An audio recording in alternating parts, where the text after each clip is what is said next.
Wilson looking. Fires across the field.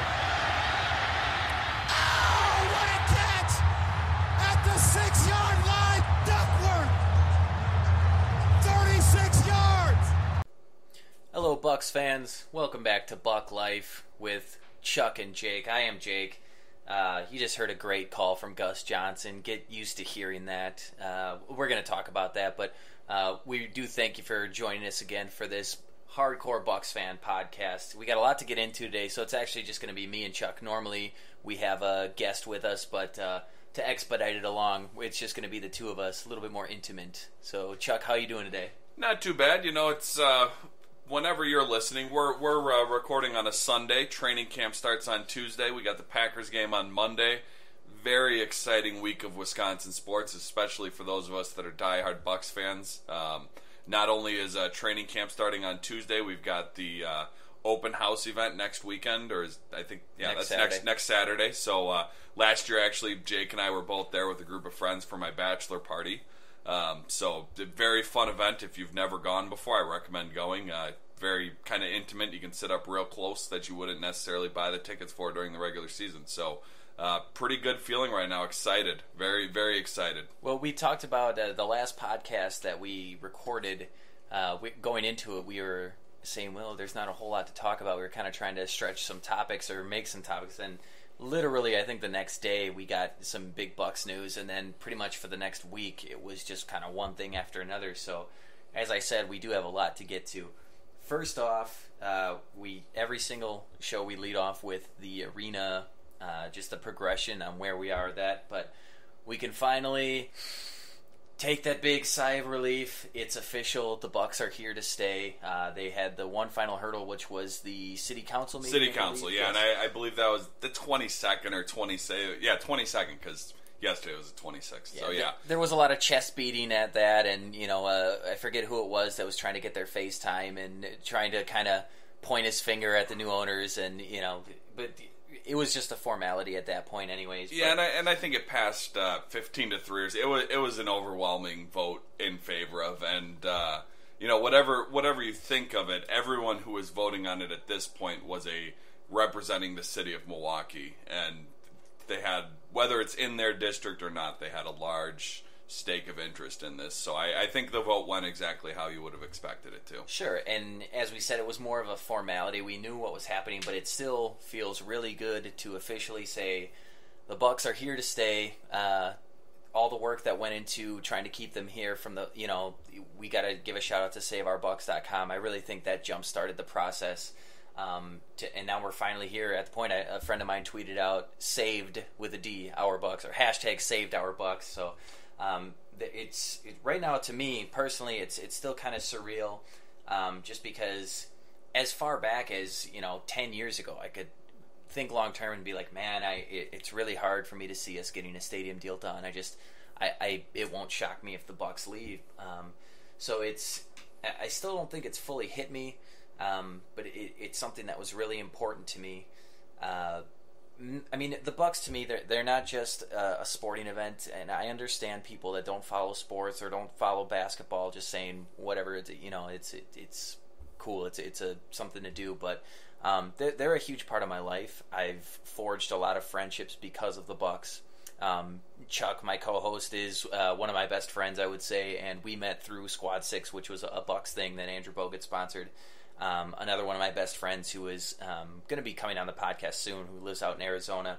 I think one of the things we really, really got close on was just going to Bucks games and buying those 10-packs. So it just feels amazing to finally say that I'll be able to take my kids to Bucks games now, and I won't have to watch them winning titles somewhere else. Yeah, it's I'll kind of echo that. I'm anyone who knows me personally knows I was born in Milwaukee, but when I was 4 years old, I moved out of the state, actually out to near Seattle, which is why the Sonics were my second favorite team, and I've lost one team, and I've been through that.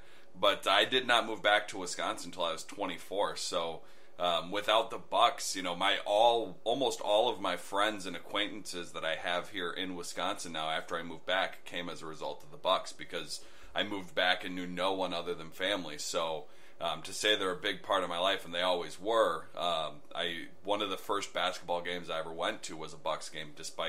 First was a Sonics game, but back here on Christmas break one year, someone got me Bucks tickets for Christmas, and it's great to know. You've got kids, I don't, and the wife and I don't plan on having any. But we'll see. We're working on that. But yeah, Jake's always trying to work on that. But if I got to go through this shit, you do too. It is good that I'll be able to go, with my friends, with their kids, and we'll have an entire new generation of Bucks fans. And with the way the future looks, hopefully we're going to have a whole lot of bandwagon fans soon. Hey, that's fine. We need their money. We need definitely them in the need them. Yep. I want to ask you about that. I don't think we've really touched on it before on this show, but being in Seattle, or near Seattle, and the Sonics kind of being your team, you say they were your second team, but I imagined it had to feel still like your home team. Oh, definitely. I mean, the thing is, when I was out there, you had the Sonics in the Western Conference, the Bucks in the East, the Mariners in the AL, the Brewers in the NL, sure. The Seahawks in the AFC, now they're in the NFC, and the Packers in the NFC. So there was, other than potential of a Super Bowl, World Series, or NBA Finals, they were never playing each other, and that never even came to be because up until the Seahawks and the Packers the last few seasons in the playoffs, I could freely root for either team, no problem.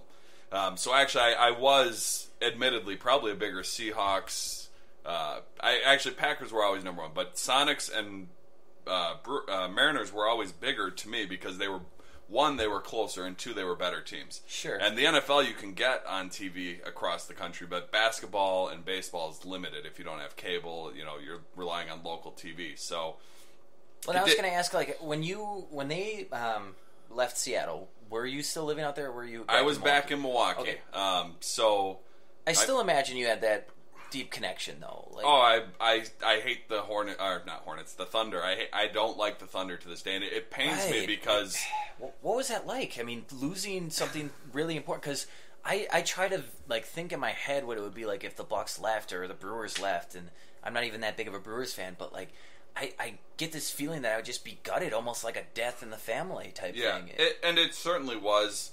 The thing to me is more, if the Bucks had left because they didn't get an arena done, it would have been a different situation because there was a lot of backstabbing and politicking going on in Seattle. That there's a documentary called Sonics Gate. It's a great documentary. It's about an hour and a half. Great documentary. It goes into some of the backroom deals that the arena and Clay Bennett and it was a little dirty. I think had the Bucks, public support wasn't there for arena, they leave. That's a slightly different scenario than what happened in Seattle, but it was like a great punch in the gut. You just feel like you got the wind knocked out of you metaphorically, and it's a shame because I like Kevin Durant. He's always seemed like a pretty nice guy. He's pretty not in trouble, and he's always spoken highly of Seattle. Even in Oklahoma City, he speaks highly of Seattle, which it's unfortunate. But Ray Allen also is another guy that exactly. speaks very highly of Seattle. Well, and that's Milwaukee. Nick Collison. He was from Seattle, I believe, in high school. He played high school ball in the Seattle area, and then he was drafted by the Sonics, and then he got moved to Oklahoma City, and he was pretty outspoken about not being happy with the situation because he grew up a Sonics fan. It's painful, but we thankfully don't have to go through that with the Bucks again. It is very exciting, and I'm very much looking forward to this groundbreaking ceremony potentially this fall now. Yeah, I don't know. I'm an emotional guy, and I have it written down here that I need to. I will most likely at opening night when the new arena, I will probably shed a tear or two just to think where we were and where we've come from. And really, you got to put the big thanks to the new ownership group. He's not lying about being an emotional guy. I was with them last time the Packers won the Super Bowl, and he was bawling like a little girl. There was a lot of deep rooted things there. There was, but no, that's, and to me that's a great thing about sports is that it can bring you on this emotional roller coaster. So to lose that would have been a travesty, but I give it up to the ownership group. They were so aggressive the minute they got here. It was such a breath of fresh air to hear in their opening press conference talking about we're winning a championship here. We want a state-of-the-art arena. Things you never would have heard in the previous regime. So, again, it's all good news on that front.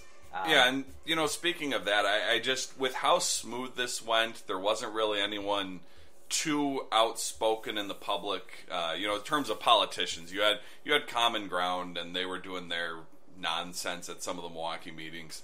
And that's with saying that I support some of what they're doing, just not the way they go about it. But the politicians, for the most part, stayed in line. You had a little bit with Lena Taylor kind of speaking her mind or whatever, but I wonder how much behind the scenes the new owners did, because they're obviously, it's no secret there were a few articles trying to smear them that they donated to Hillary Clinton, and everyone knows they're kind of Democratic bundlers and they've done fundraisers in the past, but they seem to know behind the scenes where everything stood, and I think that's a level that they really played the game well. They had a quiet calm about them the Yes. entire time. There was no soapboxing, making any kind of pleas. Like, it was, they just played it coy, and you hit the nail on the head in that it's, well, for me it was surprising to see how really relatively, stress-free this whole thing was. Yeah, it kind of just happened in the timeline that they said it would, and yeah, we had Miller Park, and someone, George Pataki lost his seat. He got recalled, and no one. When that happened, my thought was we will never see that again in the state of Wisconsin. And the Packers have, for the most part, they've done the stock sale, but they've mostly funded their additions to Lambeau Field, and now they're doing Titletown by themselves. So to think that the Bucs got this and no one is being threatened with a recall or losing their job is kind of mind-boggling, especially since in the last couple of years we've gone through several recalls here in the state of Wisconsin. With the volatile nature of Wisconsin politics nowadays, I always thought I was one of the from the beginning it's going to get done, and I know I've said that to people, but I'm still surprised at how smoothly, quickly, and everything it went. Because at one point I thought maybe it might have to wait till next year. I didn't expect it to necessarily go this smoothly and get done this year, but it's, yeah. In my head, I envisioned there was that whole kind of soft deadline of it has to be done by 2017. I kind of pictured like maybe we'll get some sort of extension from Commissioner Silver, but it really, it's just over a year to go from the lowest of lows with the end of the Cole regime to the new ownership group. Again, I mentioned it right away at the beginning. It's surreal, but a good type of surreal. Like, I couldn't be happier. Let's get into some of the bigger news that happened this week, or I guess in the last 2 weeks. Yeah, it's been 2 weeks since we recorded. This was really, really interesting. Our general manager, John Hammond, received a contract extension, and I say it's interesting in a peculiar way in that there was.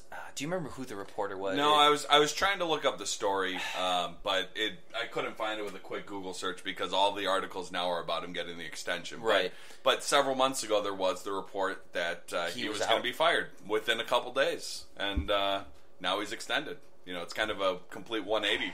And it's I don't want to say it's shocking that he got an extension because the Bucs had a good year, and to my knowledge, there was no bad blood between Hammond and the new ownership or Jason Kidd. But it is a little bit, because when you hear reports like that, I right away think when there's smoke, there's fire. Maybe there was some sort of rift. I don't know if, maybe this type of thing happened because we need to get out ahead of this story that this guy planted this story out there, and Hammond's going to be fired, and it's something that really didn't matter to them. So my thought was maybe John Hammond is just at this point a really well paid scout with a great title. Yeah. And I don't know, even last year, with the trades and with the drafting, we never knew exactly who was pulling what strings. If he's just a well-paid scout, I can live with that because his drafting record is pretty solid. It's always been on the free agency and trade side of things that we raise the question marks. And again, even under Cole, we don't know exactly what the power structure was with Hammond, with the cronies, with Herb Cole himself.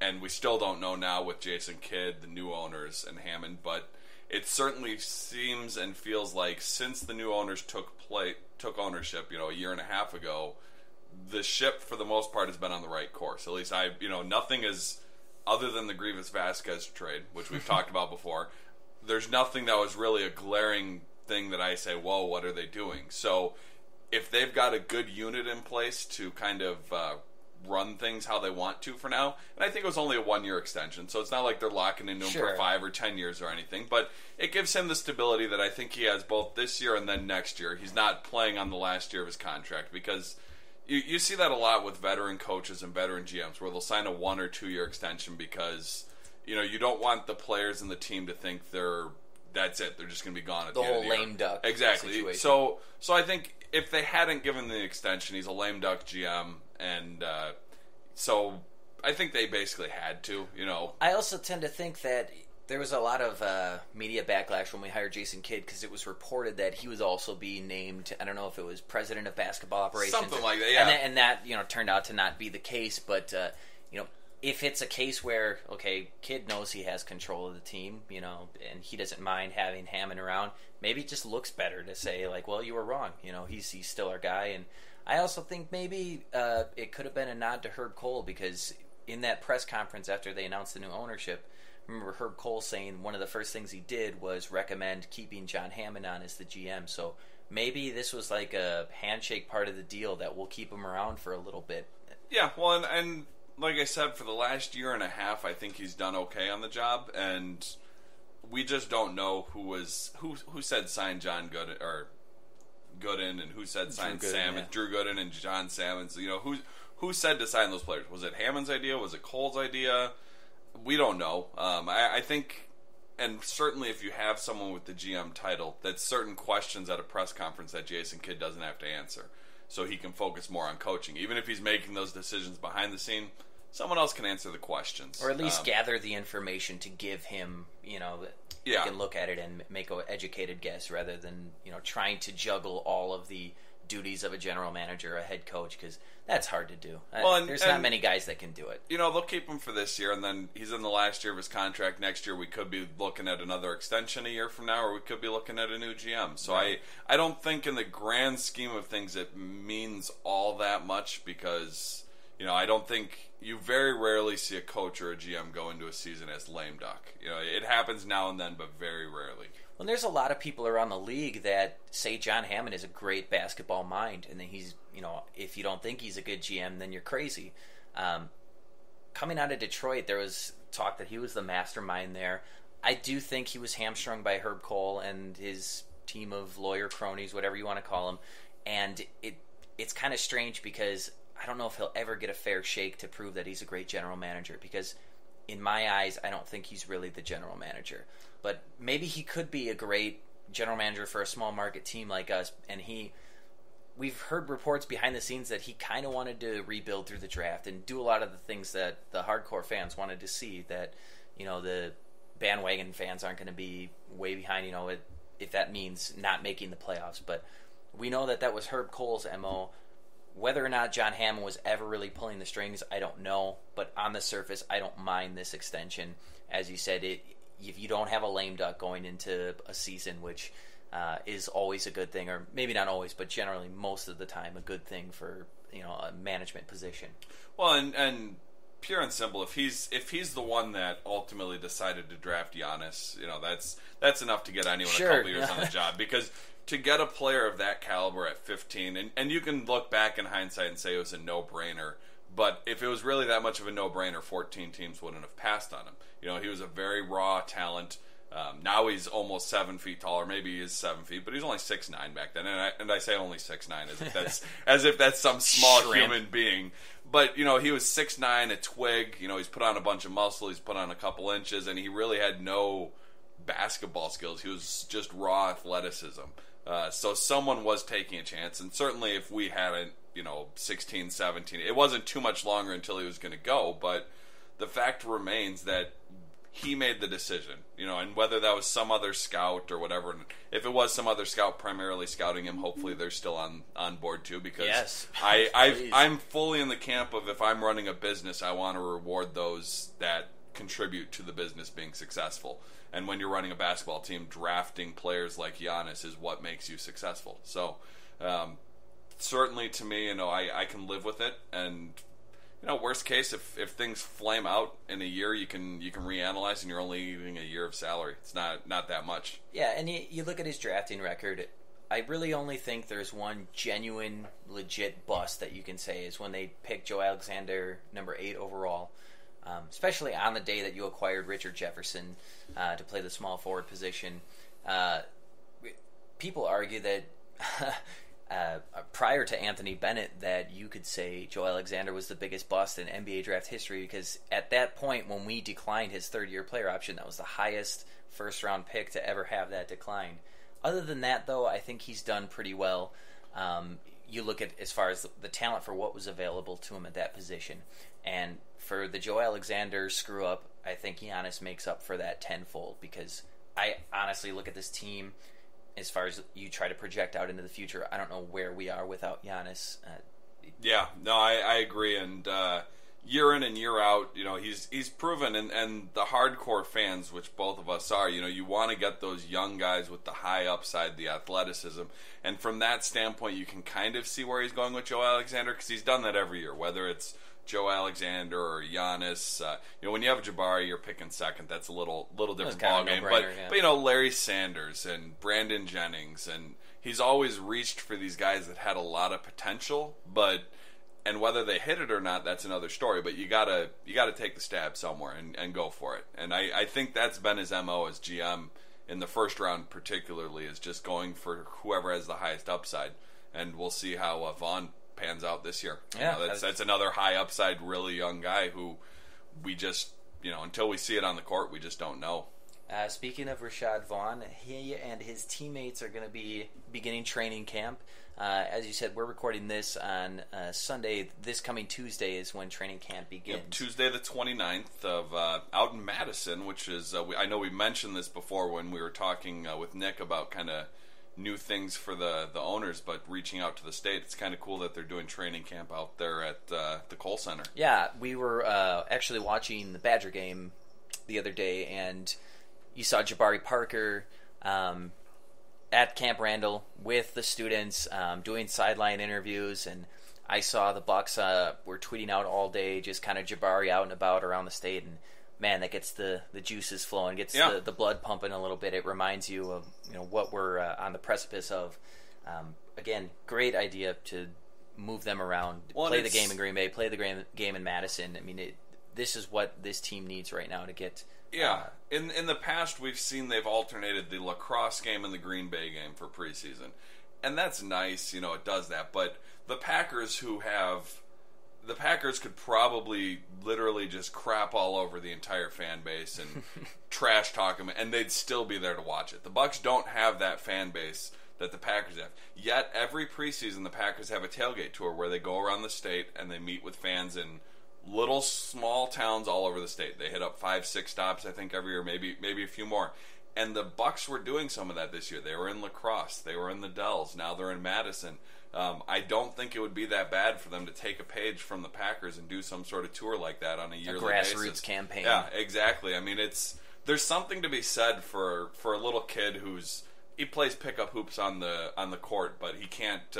He's not in Milwaukee, so he doesn't get to a game. But the player shows up at their local Pick and Save or Piggly Wiggly, and they get their autograph and they meet him, and it makes their day, and then they're a fan. That could change their life at that age. Yeah, right now, they're probably a LeBron fan. Maybe they meet Jabari Parker. Now they get Jabari's jersey. They're watching the games on TV now. I think it's very important to market inside the state, and it's something I've said on a personal level for years that I wish they would market outside of Milwaukee, and it's really nice to see them not only market but do additional stuff like training camp and preseason games in Madison. Well, another thing I saw on the Bucs Twitter account was the rest of the team was doing team activities. I think they were playing laser tag.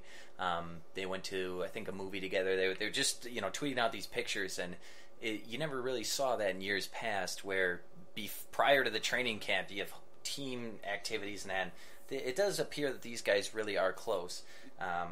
So maybe cohesion, the chemistry will be a theme this year. I really hope so. Yeah, I think we have a young team growing together. I think the last time I remember anything like that, the Fear the Deer year, you would see on the road trips, you'd see Bogut, Delfino, Urson. They'd go to the mall together and they'd tweet out pictures. And they were kind of an international crew where they, you know, all spoke with very thick accents, and sure. I could barely understand them if you threw them on the courtside interview. But that was the last time I really remember that having any sort of chemistry where you'd see them doing stuff outside of the games. So it is nice to see that, and I wonder how much Jason Kidd is playing a role in this, and the coaching staff. You know, I don't know who organized these activities. Obviously, the Bucks knew about them and they tweeted the pictures, but whose idea was this? You know, that's kind of a question we'll probably never know the answer to. But I wonder if it was organized by the players, the coaches, or what. You know, who knows? I do need to ask you, what is your excitement level going into this season as compared to other seasons? It's most of my life as a Bucks fan, there wasn't a whole lot of buzz going into a season, but I can easily say that going into this year, there's a special feeling. Like I said, seeing Jabari at these events, just being reminded that it's coming. Seeing, I think Giannis, they put a video out of him deadlifting and, you know, working out in the gym, and that. The only thing I could compare it to was the year after we made the Eastern Conference Finals, when we acquired Anthony Mason, which, for the record, I was completely behind 100%. I thought that was the difference maker. So, and I think most people that say otherwise are probably lying their asses off. But because there was a lot of excitement after they signed him, because he is coming off an All-Star year. But I don't want to spend any more time in my life on Anthony Mason than I need to. Rest in peace. I believe, didn't he? Yeah, I believe so. But yeah, in terms of my excitement level, you know, there's really, and I'm only a couple years older than you, not much. So we've basically been fans the same period, especially with my time being out in Seattle for some of that. So in 2002, you know, the year after the Eastern Conference Finals, I was actually off at college in the Seattle area again. So I wasn't, not that I wasn't following the Bucks and I wasn't excited. It wasn't the same for me because I wasn't there. I knew I wasn't going to go to any games because I'd be off at college. So for me, the last time I was really excited going into a season was after Fear the Deer year. And then that blew up in the faces of everyone, and John Salmons turned into Old Man Salmons, and, you know, that was that. Salmons. Bogut, unfortunately, was never the same player again after that horrific elbow injury. So for me, this is easily the most excited I've ever been. The combination of both living in the Milwaukee area, we're young, and I expect sustained success going forward. You know, it's not just, you know, even Fear the Deer, even if the year after Fear the Deer, if everything worked out as it could have potentially worked out, you were looking at a 1 or 2 year window, and that was that. Whereas with this team, they're all under 25 years old. You know, Greg Monroe's the oldest starter, so we've got 3 to 5 years, hopefully, where we're going to be improving every year and hopefully making a run at a championship in the next 5 years. Hard to say, you know, injuries, other teams, etc. But that's that. Then we've got the new arena, we've got the new jerseys. You know, there's so many factors adding to it beyond just the team that all of that combined, I think this is easily the most I've been excited for a Bucks season. Well, not just the fact that we have a lot of young, talented players, but the type of game that they play. They get up and down the court. They play great defense. You know, the hustle plays and that. That, I think, just making it more of a fun, you know, type of game to watch. That also plays into it for me. Seeing Giannis do his thing. We're playing for the Greece national team this past summer. Hearing Jabari's ahead of schedule with his recovery. These are things that, you know, it makes me want the season to start tomorrow. Again, going into the 2002 season, that, again, this is the only comparable thing I could think of. There were guys that were picking the Bucks to win the East. I mean, a lot of experts were picking them to win the East. I don't think, you know, I'm not saying we're going to win the Eastern Conference, but this, I mean, the build-up here, there's a special feeling to it. Yeah. I think nobody saw last year coming, and if we can even come close to the type of, I guess, jump in wins, in prestige of the team, however you want to put it, if you can come close to that, I mean, it's going to be a special season here. Yeah, and I think you're right. We're not going to win the Eastern Conference, this team. I think that's still Cleveland for now. You know, I think they're far and away the best team in the East, but we're building towards that, so that whether it's 2 years from now, 3 years from now, 5 years from now, we've got those players that are going to grow together and get there. If the stars align this year, we could do it. It's not the craziest thing you could say about predictions if you're talking preseason predictions. Saying the Bucks win the East is, it's not as crazy as Philadelphia winning the East.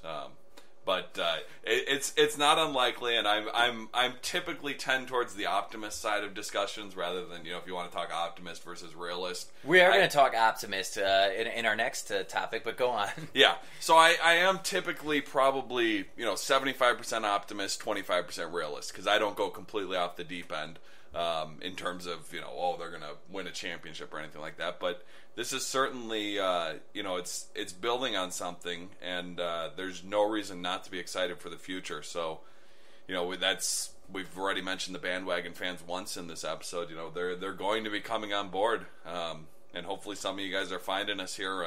Maybe 3 months from now, you can't get enough Bucks, and you're back looking for anything you can to listen, and you're listening. Sometime in the middle of January with 16 inches of snow on the ground, you had nothing better to do than go listen to old episodes of Buck Life. Welcome on board. We're glad to have you. You talked about being an optimist, being positive. You heard at the beginning of this episode a soundbite from the great Gus Johnson calling a football highlight from the 2011 Big Ten championship game. The obvious reason that we played that would be the news that he's going to be joining the Bucks broadcast team, I believe, for 20 games. 20 games this quarter of the this season. That's a full quarter of the season. Yes, and he will also be joined by Marcus Johnson, who's going to be replacing Sidney Moncrief as the color analyst. This is all great news to me. If you don't know Gus Johnson, he is, he's done football, he's done basketball, he's done everything. He's a national guy. And he's known for his over the top, excited style, which some people can't stand it. Me, I love it. I think it adds theatricality to the game. But this is just another sign that this ownership is like the John Hammond from Jurassic Park. They spare no expense to show that we're big league. We're going to go out and get a national guy to call some of our games, and it's just a reminder. I think that there's going to be more great things to come, and just the little things that you don't think about. Yeah, for me, most people, if you know Gus Johnson, chances are you first heard him calling the tournament on CBS for the college tournament, March Madness. That's really where he not where he cut his teeth because he was with the Knicks many years ago, but that's where he really made his name. And I will always remember, I'm self-employed now, but when I had an office job, my boss was okay with it. I would take my TV from my bedroom into work, and I would hook up an antenna, get the over-the-air channels. And I'd sit there and we'd have the games on a 46-inch high-definition TV in the office. And I remember many a games with Gus Johnson. It seemed that if there was a game that was going to go into triple overtime, somehow Gus Johnson was there. It's like he's going to be the guy calling CBS somehow Destiny. they knew that, this is going to be the close game. Oh, this is some, mid-major school against a lower-level power conference team, and CBS assigns it there, and it's inevitably going into triple overtime with someone hitting a buzzer beater upset shot. It was amazing how many games he called that were close, and because of that, there's so many quotes out there from him, and he's got his own soundboard and all this stuff. You can find it on YouTube. I think it's GusJohnsonSoundboard.com or something like that. He's very memorable, and he kind of he turned that into his deal with the Big Ten. So he does the Big Ten both. I think he does basketball and football for the Big Ten Network. And then he even does, I think he's still on it, but last season and I think this season, football season just started, but he was doing CBS NFL games, one game a week, kind of their fifth team or fourth team, wherever he was. But, he's called a lot of things, and I personally love it. I love the over-the-top. It adds to the excitement because I remember watching those games at work. It'd be two teams that I couldn't possibly care less about. Appalachian State versus Middle Tennessee State or something. And it's great. I like those games anyways because you're always, when you have March Madness, which is one of my favorite sporting events of the year, you always have some close games. But then when you have an announcer who's just so into it, it helps you get into the game as well. I didn't care at all, but when Gus Johnson got me fired up for that, you better believe I started wanting, the upset or maybe even, some guy's mom was sick with cancer. And I'm rooting for that right there with Gus Johnson. He brought me a lot of joy during March Madness over the years. So I'm pretty excited to have him on board with the Bucks, even if it's only for a quarter of the season. Yeah, and then the other portion of that. Marcus Johnson is coming back into the fold of the Milwaukee Bucks family. I was told that they kind of had a messy divorce, Marcus Johnson, when he left Milwaukee, and he's happy to be coming home. He's replacing Sidney Moncrief, who, God bless Sidney. He was a great guy. Seemed like the nicest guy you'll ever meet. He was very entertaining as the Bucks color man in a, I don't know, I'm trying to be complimentary here. Entertaining in a sense of you never really quite understood what he was trying to get at or the point that he was making. But because it was something you never heard before, hey, it was worth it to have him on. But hopefully he lands on his feet. I don't know if he's going to be getting another position with the Bucks, but I hope they find something for him. I certainly hope there's no hard feelings there because he was a great player for the Bucks. Right, one of the best, probably top 5 Buck ever. Yeah, I don't want a messy divorce there, but as an announcer, I just don't think it was working. And they gave him 2 years. It's kind of it wasn't working. We knew it wasn't working. Maybe give him a chance to improve. It's time to move on, and hopefully there's no hard feelings. Sure, and I'm sure he can get into coaching either, somewhere else. But whatever he wants to do in basketball, I'm sure he'll get another shot. So, but Marcus Johnson, I've never actually, I don't know if he's done any type of, color commentary, anything like that in the past, but just by virtue of replacing the interesting Sidney Moncrief, I think it's probably going to be an improvement. I'd be very shocked if he was worse at the job. But it's breathing new life. You talked about it earlier. We have the new jerseys, the young team, the new arena on the horizon. It's just another sign that these owners, they mean business. They talked about that they don't do anything mediocre. They don't do anything that just kind of gets the job done. They're going big with everything that they're doing, and this is just another sign, and I couldn't be happier. I think what's going to happen, and this is just, I don't have any insight into this. It's just my prediction. I think they're going to slowly phase out Jim Paschke, and I think McLaughlin, he's already been being phased out, but, he's Mr. Milwaukee Bucks, so as you said earlier, he probably has a job as long as he wants one. I think but he's in I think he's 73 now for McLaughlin. Yeah, 74. He's up there in age, and it gets hard to travel. He doesn't travel on the road. Yeah, anyone who's had, whether you're older yourself or you've had parents or grandparents, whatever it is, as you get older, it's harder to travel. It wears on the body, and we've seen it with Euchre. He doesn't make every road trip with the Brewers anymore. But yeah, I think McLaughlin is sort of phasing himself towards retirement. He doesn't want to give it up, and who could blame him? The Bucks have been his life for, I don't even know, 40 years. He's Mr. Buck. Yeah, he was on the original. He's 50 years expansion franchise. He's been on the Bucks forever, both as a player and now as an announcer, and involved with charities, MAC Fund, all that. So nothing really needs to be said there, but I agree with you. I think they're phasing him out. I don't know, with Gus with his other commitments, I don't know that he can be the full-time guy. Maybe for a while it's going to be 75-25, 50-50, whatever it works out to be. I did look up while you were mentioning it, Marcus Johnson. He did do color commentary for the Seattle Supersonics for a little bit. Okay. So that was obviously a while ago, and apparently lately he's been hosting a morning show for the Clippers on their flagship station. So, great. He has color commentary experience a while ago, and not a lot of it from what I can tell. But he's not completely fresh, and he's been doing a radio show, and apparently he's also reading his Wikipedia bio. He apparently writes a lot. He does screenplays and stuff like that. So seems to be a interesting creative guy. Yeah, seems to be a creative guy. Just the brief little bit I just read here just a moment ago. Well, and like I said, I do think they're going to be phasing out Jim Paschke, who's the current play-by-play guy for the Bucks. Paschke, I don't think he's a terrible play-by-play guy. Personally, I think he toes the company line way too much, or not. He doesn't toe the company line, I should say. I think he's a straight company man. I kind of get it when you're working under the previous regime. They just want everything to be sunshine and rainbows. No pun intended. I guess not pun, but no joke intended. I think it's a good idea to phase him out, just because when I hear him call a game, again, he's not a terrible play-by-play guy. I think he's pretty good. It's just, I think of the old regime. I think of, better part of 25 years of suffering with the Milwaukee Bucks. So if you can get new voices behind this thing as we kind of ascend, that's going to just be another great thing for the team. Yeah, I agree with you. As a play-by-play guy, I actually think he's pretty good. Probably in the top third for all of the NBA. Because if you've ever had NBA ticket, which I had one year when Nick, who was on a couple shows ago, we were roommates back in the day, and we had NBA league pass the year after Fear the Deer because we were roommates and seemed like a good idea to do. Bucks ended up being terrible, and it was kind of a waste. But you listen to some of the other announcers over the entire league, and there's a lot of homers out there who are really painful to listen to.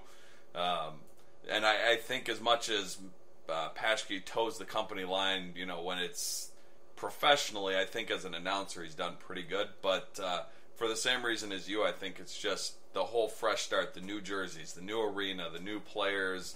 Go all the way with it. That's it. Yeah, as much as possible, I'd like to have fresh everything. And they've held on to Hammond, obviously, and we touched on that already. And for various reasons, we're okay with that for now. But I think eventually Paschke, and he's also, I don't know exactly how old he is, but he's, he doesn't have 50 years left in him. He's getting up there. What I'd love to see, and this is just my personal anecdote, they have a tremendous play-by-play guy on the radio, the Bucks do. Ted Davis is amongst the best in the NBA when it comes to calling the games on the radio. I would love to see him as the television play-by-play guy. I know it's very unlikely that it would happen, but if there's anybody from the Bucks listening to it, I think you'd have a lot of positive feedback to get him as your other play-by-play guy to go along with Gus if you are planning on getting Paschke out of there. I agree with you, but he's a fan on the air, and I love that. And when I say he's a fan, he's not the homer that you're talking about, but you hear the excitement when we hit a three, when we make a comeback. It's like you're there with him at the game. Well, and I don't disagree with you, but from a selfish standpoint, I'm working through a lot of the games and listening on the radio while I'm driving around. I love listening to Ted Davis. So for that reason, selfish reasons, I like him on the radio, but if they hired him for the TV, I think that'd be a home run. I don't think you could go wrong with that. One more thing before we move on from the whole Gus Johnson thing. Just picture in your mind and hear it, him calling a Giannis dunk on a breakaway or a Jabari.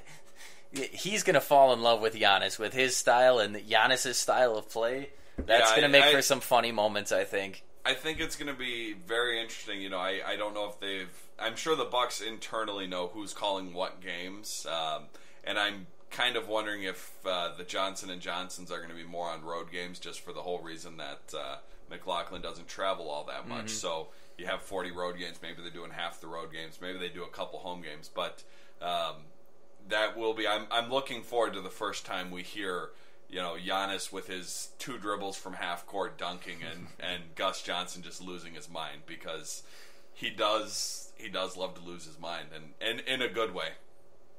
Absolutely. We're going to end this thing talking about the arena again, but this was an interesting idea that was given to me from my friend Andy, who's a big Bucks fan out in just outside of Phoenix in Arizona. But he thought we should do, what's your wish list for this new arena? As was reported previously, they want to make this the basketball arena. At least that's what Lazary Needens had said in a press conference. Now, granted, I don't think people are going to say, "Oh, Milwaukee, that's the basketball mecca," but I do think it means you're going to see a lot of contemporary things. I mean, it's going to be up to date. It's not going to have a lot of the dinosaur, the old school. Just as far as the architecture, just the amenities inside the arena. But there's, what are some of the things you really, really, really want to see in the new arena? Yeah, well, I mean, obviously everything's going to be new.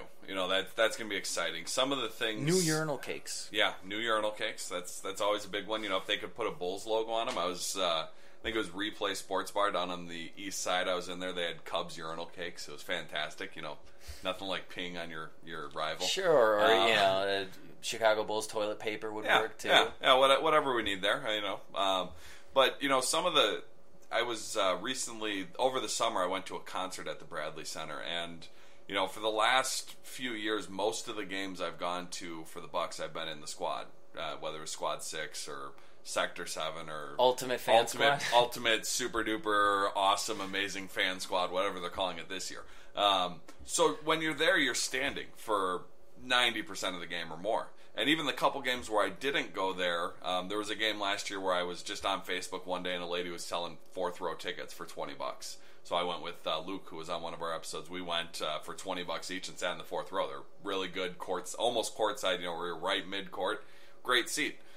Those seats are nice and comfortable. But when I went to this concert, I was actually in the section where Squad 6 used to stand the first couple years, section 212. Yeah. And man, those seats are just the rows are narrow. I had no leg room, and I'm 6 feet tall, so I'm not short, but I'm also not super tall. You sit down and your knees are touching your ears, basically. Yeah, my knees were in the seat in front of me, and my shins were hurting. And by the time the main act was on, we were standing anyways for the concert, like we would at a basketball game. And I certainly like to stand even when I'm not in the squad at games. But I think number one for me would be bigger, more roomier seating. Maybe some cup holders on the seats. I will say the Bradley Center, the cushions on the seats are actually pretty decent. They're not the worst arena I've ever sat in. But starting for me, number one would be more leg room. I think average height is 5'10" or something for a male, but I'm slightly above average. But there are plenty of 6 feet tall people out there and plenty bigger. And I would guess there's plenty bigger that are basketball fans because if you were taller growing up as a kid, you probably watched the sport. Purely hypothetical here. I have no data or study to back that up, but that would be number one right on me. What about you? And a lot of that too was the fact that it was pretty much built to be a hockey arena. Inexplicably built to be a hockey arena. My understanding was also that Mrs. Pettit, when she was building this, actually the original design had more room, and at the last second, they wanted more capacity. So at the last second, they cut out. They added more rows and cut down on the legroom, which is just a shame because, it's an absolute shame because it has more capacity than it needs, and we could have done a lot better. For me, and starting off with like kind of the basic things, just better acoustics. I think back to going to all the playoff games in 2001. That place was insane loud, rocking. You couldn't hear yourself talk. You couldn't hear the person next to you. And that, all while the Bradley Center is known to have some of the worst acoustics of any arena in the country. I will agree with that. I not unknown that I lived in Seattle, and I used to go to Key Arena, and that was always one of the loudest arenas in the league back when they had Sean Kemp, Gary Payton, Detlef Schrempf. Those good teams in the mid '90s, Sam Perkins, Kenneth Bill. I could rattle them off because those were the teams I really grew up watching. Not to slight the Bucks because we are talking about the Bucks here, and I am a diehard fan. But they would always put out the little thing to put the decibels. They'd read the sound level, and you see them do that now at CenturyLink, and they talk about how great Seattle is. But a lot of that's the acoustics. CenturyLink Field in Seattle is built to hold the sound in, and Key Arena was pretty good acoustically. And it definitely gives you a home court advantage when you design the acoustics so that things reverberate. And that'll also play into the other events, because let's face it, the Bucks are playing their 41 games plus preseason and playoffs, but you need to fill the other games. So if you have a venue that's good for concerts, that's going to attract bigger names too. Maybe we get better acoustics, we get the big shows at the new arena, whatever it's called, rather than over at the venue down at Summerfest, which I'm not a big fan of that venue. Trying to think what it's called. Marcus Amphitheater. I'm not a huge fan of that venue. So yeah, maybe the acoustics do more than just basketball for the arena. Sure, and other basic things, lighting. Yeah. I'd like to see kind of that Madison Square Garden look to where the crowd isn't as well lit as the floor is. It makes it look like you're at a show almost, or at a movie. Like that's the centerpiece. That's what you're there to see. The lighting in the Bradley Center is very dull. It reminds me of a Walmart or a Sam's Club, or just I think some of that store. And some of that has the whole Bradley Center itself is all just brick and very cold feeling. Even the halls outside, and the concourse, sure. The entire building just feels like a giant slab of cement with some tunnels cut into it, and then you put some put a court there and that. I mean, I went. And it's narrow, and like to me, when you get those people moving through there, it kind of reminds me of like a prison. Like you just move. Yeah, I mean, we went to the concert, so they didn't have the basketball court up, and it's just cement, and it was just so blah. Yeah. You know, and that's certainly I'm hoping for, and I expect more than just cold cement and warehouse lighting. I think that's a very good way to put it. It is very much like walking to a Sam's Club. You have giant ceilings with some fluorescent lights up at the top, and that's it. And there's no atmosphere. And it's kind of strange because I actually think on the outside it looks kind of neat. Maybe a little ahead of its time with all the glass in the front, and then you get in and it's like, oh, okay. Certainly, if you're on the main entrance side, it looks, even to this day and age, still pretty decent. Yeah, they keep it in good shape too. The backside, it's just more cement, and I usually come in the backside. But anytime I'm on the side, we're talking the side by Major Goolsby's there. That's 4th Street. Yeah, so on that side of the street, it looks very nice. Another 6th Street. I don't know which side that is. Yeah, that is. I think it is the 6th Street. Yeah, 6th Street probably. One of the other big things, and it's Minneapolis has a lot of it, but some skywalks to connect parking structures, whatever. If you're going to have connecting areas where there's going to be events in the winter, it's so important to keep people warm. And I think if it was just a tad warmer, you'd see the attendance, the big uptick in attendance. But a big problem with the Bradley Center is there's not a lot of parking right around the arena. So a lot of times you got to park a couple blocks away. Okay, a couple blocks doesn't sound like a big deal, but when it's 10 degrees outside with a -10 wind chill and you're getting snow blowing in your face, and that makes a big difference, and I think that actually deters people. So yeah, it certainly doesn't deter us because we're the hardcore fans. Sure. But you're casual fans that you need to get there. And I think the skywalks, if you had skywalks connected to parking, the other thing it is, when I go to a game in the winter, I've got my giant winter coat on because, like you said, I'm parking 5 blocks away. I'm walking through 6 inches of snow. I want to stay warm. But then I'm in the game and I'm watching. I don't want to be wearing a winter coat because it's not cold inside the arena. So if I could leave my coat in the car and park and walk through a skywalk, Sure. that'd be fantastic. And I think people are willing to pay to do that too. You want to park close to the arena now. I think it's like $20-$25. Okay, I would do that if that means, like you said, I don't have to go outside. I could leave my coat in the car. That would make a huge difference in my eyes, anyways. And they could make a lot of parking revenue that way. Yeah, well, and I'm hoping, and I don't know what all the plans are for parking garages and how many spaces we're going to get, but certainly, and Miller Park is a different beast because you got the tailgating, but the parking there is cheaper because there's more of it. It's supply and demand, basic supply and demand. The reason the Bucks charge so much for parking is because there is limited parking right now. I don't know if we're going to get additional parking or if it's still going to be the same, but I would certainly hope we can get some more parking with access through skywalks and heated concourse, whatever it is. And certainly then going to this additional development that they're talking about, the mall, office space, the entertainment retail, district. the entertainment, and we'll just call it the Bucks Entertainment District. Certainly you would want to be able to go through the two without having to walk through a blizzard and freeze your butt off. Well, and you brought up tailgating. I know that as of now, it's just you can't really do it around the Bradley Center. There's no space. You have to get special permits.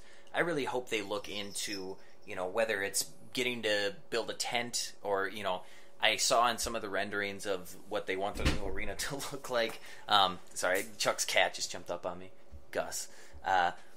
If you could have some sort of outdoor area that you could put a canopy over and put some heating in there, just to get people, make it more of a destination before the game and after the game. That's gonna, bring revenue in. That's just gonna attract more people. Yeah, there's been talk of maybe a beer garden or something. Craft beer is certainly, neither of us drink, but craft beer is certainly it's huge thing. My wife loves it. Nick, who was on a couple weeks ago, he's huge into craft beers, and get some local breweries in here. Do their thing. Yeah, they can certainly do this right, and hopefully, and I expect they'll do it very well. I have high expectations for this thing, and I'm sure there's going to be things in there that I never would have thought of, and I'm going to say, wow, that's really cool. And there's probably going to be some things that I would like that aren't going to make the cut, and that's all. We're kind of brainstorming what we like. Yeah. So I think a beer garden area, covered with heating, whether it's a fire pit or those propane tank, those big heaters you get, whatever it is.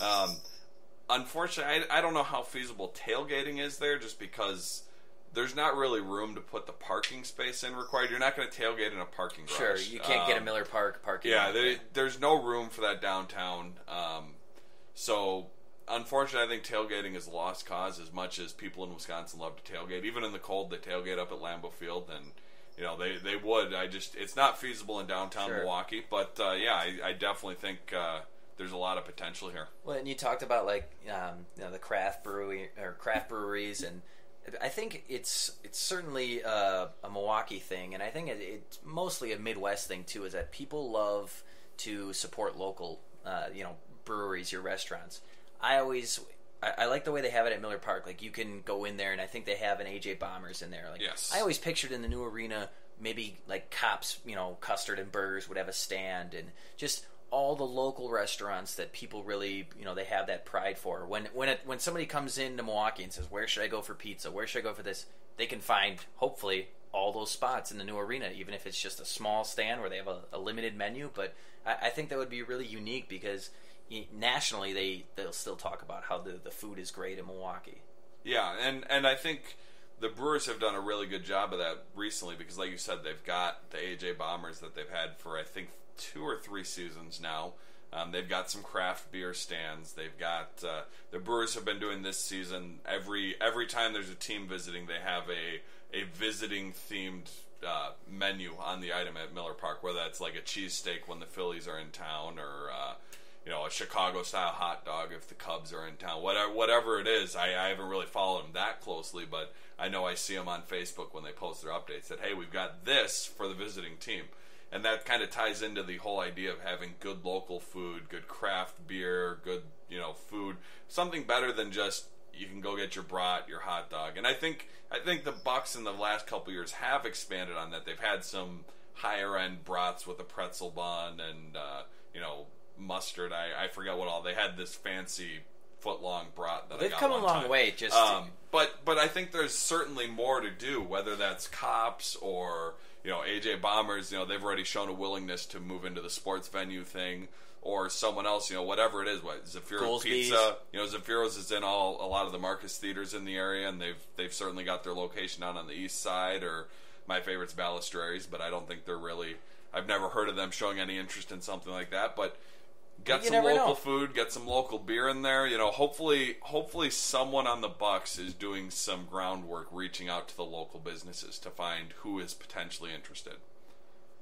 All right, I think that's going to just about wrap it up here. If you guys have any ideas of what you'd like to see in the new arena, post them on our Facebook page, reply to on our Twitter account. That's at Buck Life Podcast on Twitter, and the Facebook page, I think, is the same. Buck Life Podcast on Facebook. Yeah, we wanted Buck Life on Facebook. This is kind of a funny story. There's some guy somewhere around the world. His name is Buck Life. I forgot his exact name, but I tried to take it. I think we need to get him on the podcast. And it's destiny. Somewhere in the Middle East, India or something like that, and looked like a nice guy, but I couldn't believe his name was Buck Life. You should have taken him to task for that. Yeah. So yeah, find us on Facebook, find us on Twitter, bucklifepodcast@gmail.com. Tell your friends, tell your family, tell your grandma. Always looking for feedback, suggestions, what you'd like us to talk about.